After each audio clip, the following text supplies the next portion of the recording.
الحمد لله الحمد لله العزيز الغفار جاعل لكل شيء بمقدار منزل الكتاب والحكمة لتقويم السلوك والأفكار وصلى الله على نبينا نبي المختار وعلى من تبعهم بإحسان إلى يوم القرار.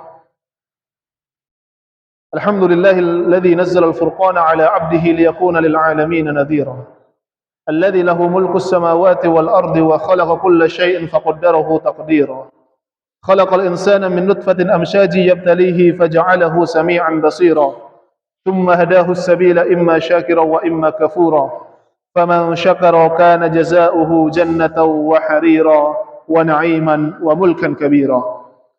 أشهد أن لا إله إلا الله وأشهد أن محمدا عبده ورسوله، شهادة تجعل ظلمة نورا وتحول موات القلب بعثا ونشورا وتحيل ضيق الصدر انشراحا وحبورا.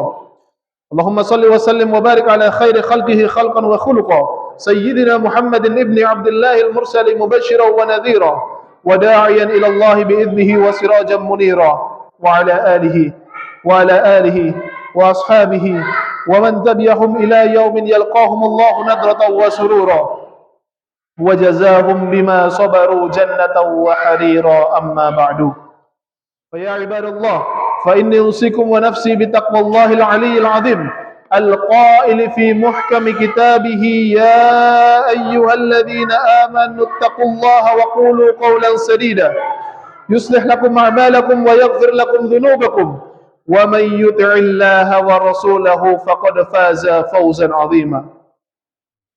Ma'asyiral muslimin rahimani wa rahimakumullah.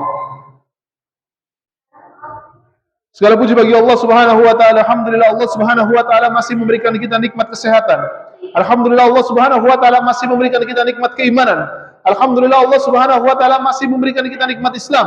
Alhamdulillah, Allah Subhanahu wa taala masih memberikan kita kesempatan. Alhamdulillah, berkat Allah Subhanahu wa taala kita bisa mengetahui tentang bagaimana hakikat daripada keimanan. Kita bisa mengetahui hakikat tujuan daripada kehidupan. Berkat Allah Subhanahu wa taala, kita bisa mengetahui bahwa sesungguhnya kita lahir dari tanah, kita diciptakan oleh Allah Subhanahu wa taala untuk menggapai sebuah kebahagiaan, dan menuju Allah Subhanahu wa taala itu adalah puncak daripada kebahagiaan setiap manusia. Ma'asyiral muslimin rahimani wa rahimakumullah. Seseorang seringkali tidaklah sadar, seseorang seringkali tidaklah mengetahui bahwa dalam kehidupan di dunia ini pasti akan mengalami yang namanya di atas dan pasti akan mengalami yang namanya di bawah. Seseorang tidak akan pernah langgeng di dalam kekuasaannya. Seseorang tidak akan pernah langgeng di dalam kesuksesannya. Seseorang tidak akan pernah langgeng di dalam kesehatannya. Seseorang pasti akan mengalami yang namanya merasa di bawah. Seseorang pasti akan mengalami yang namanya rasanya dipimpin. Seseorang pasti akan mengalami yang namanya rasanya sakit. Seseorang tidak selalu merasa ideal, bahkan tidak akan pernah ideal di dalam kehidupannya. Karena pasti Allah Subhanahu wa taala menjadikan kehidupan di dunia ini kadang berada di atas, kadang pula berada di bawah. Bahkan Allah Subhanahu wa taala berfirman dalam surat Ali Imran ayat 140. Allah Subhanahu wa taala menyebutkan, A'udzubillahi minasyaitonir rajim, "Iyyamsaskum qarhun faqad massal qauma qarhu mithluh, wa tilkal ayyamu nudawiluha bainan nasi wal ya'lamallahu alladzina amanu wa yattakhidha minkum syuhada wallahu la yuhibbul zalimin." Allah Subhanahu wa taala menyebutkan, "Iyamsaskum qarhun faqad massal qauma qarhum mithluh." Jika kamu, yaitu pada saat engkau merasakan di perang Uhud merasa kekalahan, mendapatkan luka pada saat di perang Uhud, maka sesungguhnya orang-orang yang kufur, orang-orang yang tidak beriman kepada Rasulullah sallallahu alaihi wasallam pun juga merasakan apa yang engkau rasakan, yaitu rasa sakit pada saat mereka mengikuti perang Badar. Wa tilkal ayyamu nudawiluha bainan nas. Karena sesungguhnya ada hari-hari yang diciptakan oleh Allah Subhanahu wa taala, Allah sungguh telah pergilirkan bagi manusia. Artinya, Allah Subhanahu wa taala memberikan kemenangan bagi satu kaum, kadang pula juga memberikan kemenangan bagi kaum yang lain. Terkadang Allah memberikan kekalahan bagi satu kaum, Allah pun juga akan memberikan kekalahan bagi kaum yang lain. Waliya'lamallahu alladziina aamanu wa yattakhidha minkum syuhada. Dan supaya Allah Subhanahu wa taala membedakan orang-orang yang beriman dengan orang-orang yang kafir, supaya sebagian dari kamu dijadikanlah gugur sebagai syuhada. wallahu la yuhibbudz zalimin. Sesungguhnya Allah Subhanahu wa taala tidak menyukai orang-orang yang zalim. Ma'asyiral muslimin rahimani wa rahimakumullah. Ayat ini berbicara tentang kesedihan kaum muslimin pasca perang Uhud. Di mana kita tahu, perang Uhud adalah salah satu peperangan yang dialami oleh kaum muslimin di zaman Rasulullah sallallahu alaihi wasallam, di mana kaum muslimin pada saat itu merasakan musibah. Saya tidak mengatakan bahwa muslimin kalah pada saat itu. Tidak, karena ada perbedaan antara kekalahan dengan musibah. Kekalahan bisa dilihat apabila di zaman Rasulullah SAW, ketika ada satu kaum atau ada dua kaum yang berperang, jika salah satunya itu kalah, maka kaum yang menang itu akan membangun tenda di tempat peperangan tadi.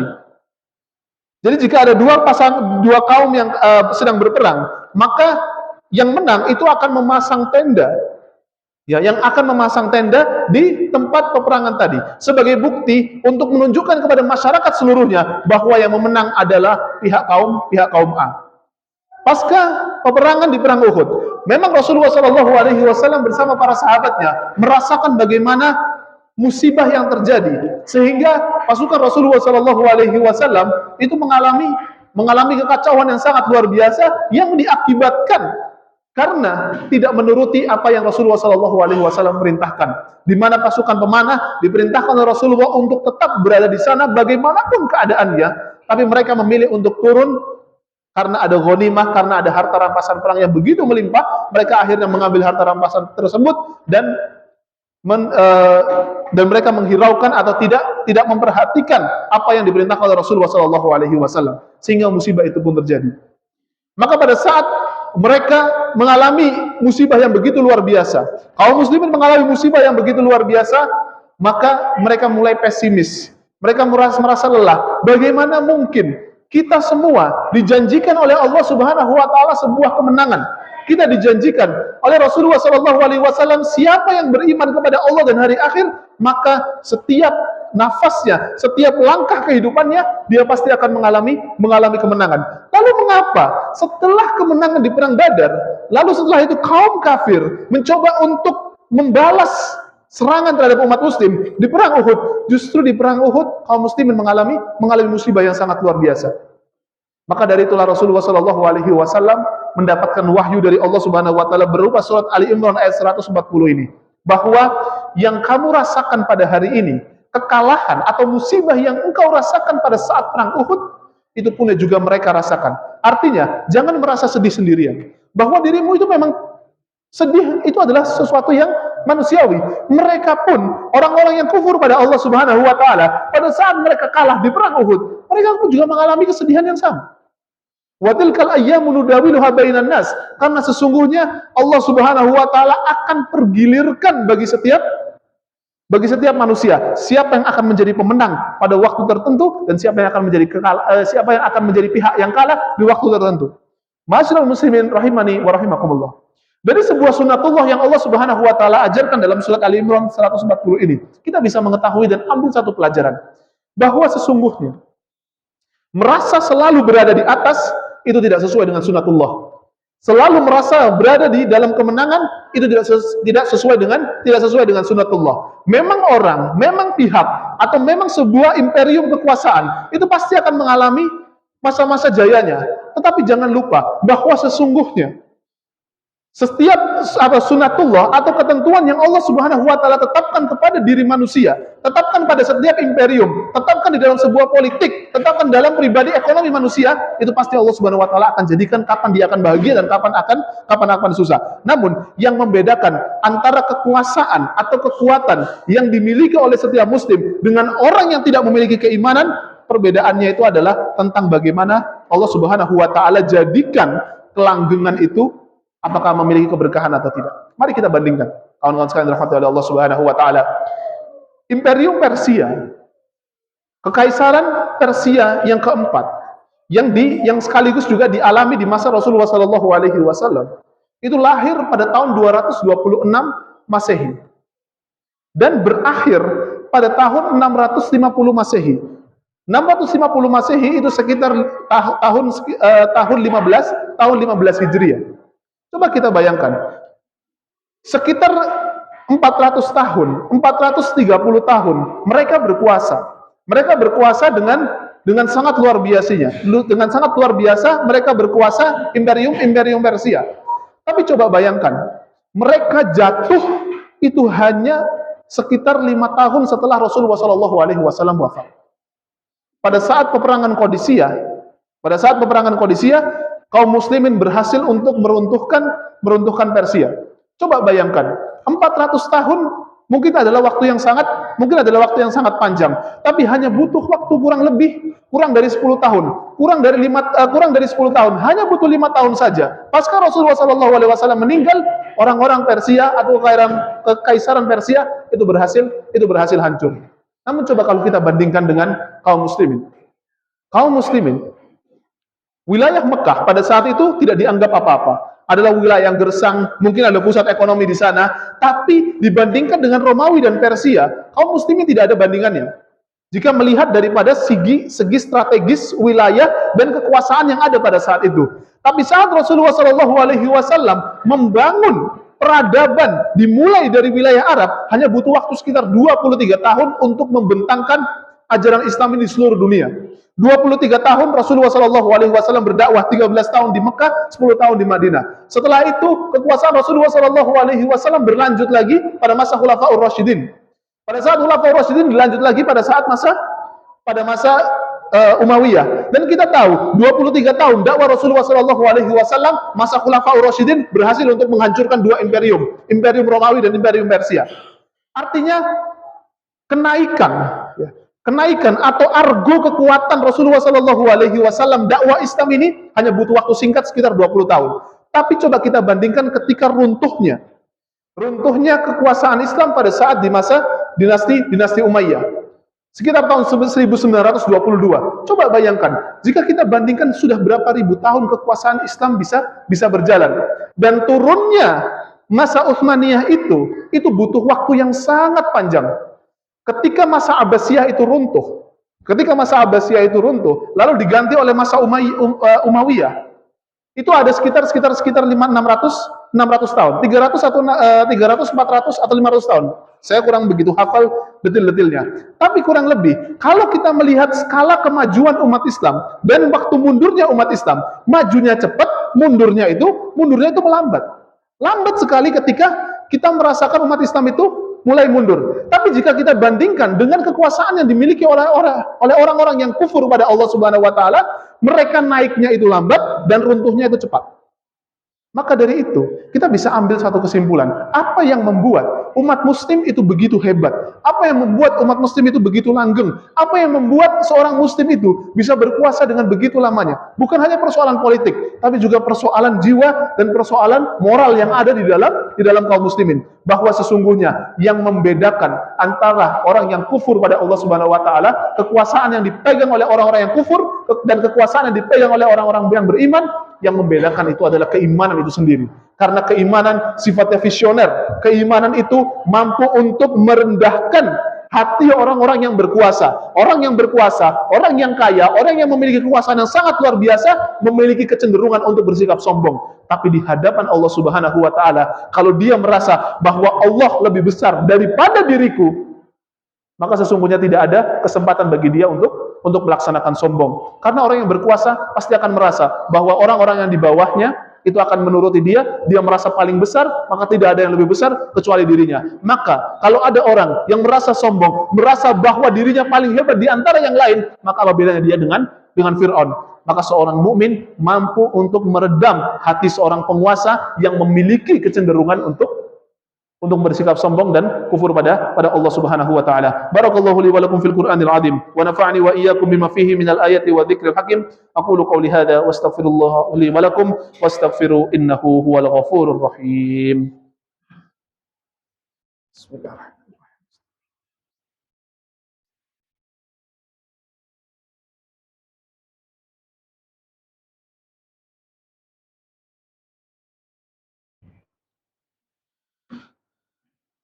Alhamdulillahi wa kafa wa usalli wa usallim ala sayyidina Muhammadin al-Mustafa wa ala alihi wa ashabihi ahli sidqi wal wafa. Asyhadu an la ilaha illallah wahdahu la syarika lah wa asyhadu anna Muhammadan abduhu wa rasuluhu amma ba'du. Fa ya ayyuhal muslimun أوصيكم ونفسي بتقوى الله العلي العظيم واعلموا أن الله أمركم بأمر عظيم أمركم بالصلاة والسلام على نبيه الكريم فقال إن الله وملائكته يصلون على النبي يا أيها الذين آمنوا صلوا عليه وسلموا تسليما. Ma'asyiral muslimin rahimani wa rahimakumullah. Kalau kita berkaca kepada surat Ali Imran ayat 140 yang tadi kita bahas bersama-sama, bahwa sesungguhnya tidak ada kekuasaan yang langgeng, tidak ada hubungan yang langgeng, tidak ada kebahagiaan yang langgeng. Semua pasti akan ada titik kelemahannya. Setiap kekuasaan pasti nanti akan hancur. Setiap hubungan pasti nanti akan berpisah. Entah dipisahkan oleh perceraian atau dipisahkan oleh maut. Atau kebahagiaan ini pun juga tidak akan pernah langgeng karena ada masa-masa di mana kita tidak akan merasakan kebahagiaan. Kita akan merasa sedih ditinggal orang tua kita akan merasa sedih ditinggal sahabat-sahabat kita akan merasa sedih dicoba secara ekonomi, maka otomatis Allah Subhanahu wa taala ingin menyebutkan bahwa sesungguhnya dengan adanya naik turunnya kebutuhan umat Islam atau naik turunnya jiwa seorang manusia, agar kita mengetahui bahwa sesungguhnya siapa yang beriman kepada Allah dan siapa yang kufur pada Allah Subhanahu wa taala. Setiap cobaan dijadikan oleh Allah Subhanahu wa taala untuk meningkatkan keimanan seseorang. Jika seseorang tidak belajar dari sebuah cobaan, maka dengan apa lagi dia ingin menjadi maju. Karena sesungguhnya seorang anak yang di kelas itu bisa naik kelas jika dia harus melewati sebuah ujian. Maka kita sebagai seorang mukmin, kalau kita ingin naik level dalam kehidupan kita, dalam hal apapun, baik dalam urusan ekonomi atau dalam urusan keimanan yang bahkan lebih tinggi daripada ekonomi dan kekuasaan yang lainnya, maka kita perlu untuk diuji. Untuk itu, marilah kita berdoa pada Allah Subhanahu wa taala. Semoga Allah Subhanahu wa taala memberkahi setiap nafas dan langkah kita, dan semoga Allah Subhanahu wa taala menjadikan diri kita menjadi pribadi yang istiqomah, menjadi pribadi yang baik, dan semoga Allah Subhanahu wa taala menangkan Islam di seluruh dunia. اللهم اغفر للمسلمين والمسلمات والمؤمنين والمؤمنات الأحياء منهم والأموات إنك سميع قريب مجيب الدعوات ويا قاضي الحاجات اللهم ادفع عنا البلاء والغلاء والوباء والفحشاء والمنكر والبغي والسيوف المختلفة والشدائد والمحن ما ظهر منها وما بطن اللهم إنا نسألك الهدى والتقى والعفاف والغنى اللهم إنا نسألك علما نافعا ورزقا طيبا وعملا متقبلا اللهم إنا نعوذ بك من العجز والكسل والبخل والهرم وعذاب القبر اللهم آت نفوسنا تقواها وزكها أنت خير من زكاها أنت وليها ومولاها اللهم إنا نعوذ بك من علم لا ينفع ومن قلب لا يخشع ومن نفس لا تشبع ومن دعوة لا يستجاب لها اللهم أصلح لنا ديننا الذي هو عصمة أمرنا وأصلح لنا دنيانا التي فيها معاشنا وأصلح لنا آخرتنا التي فيها معادنا واجعل الحياة زيادة لنا في كل خير واجعل الموت راحة لنا من كل شر اللهم آتنا في الدنيا حسنة وفي الآخرة حسنة وقنا عذاب النار سبحان ربك رب العزة عما يصفون والسلام على المرسلين والحمد لله رب العالمين أقيموا الصلاة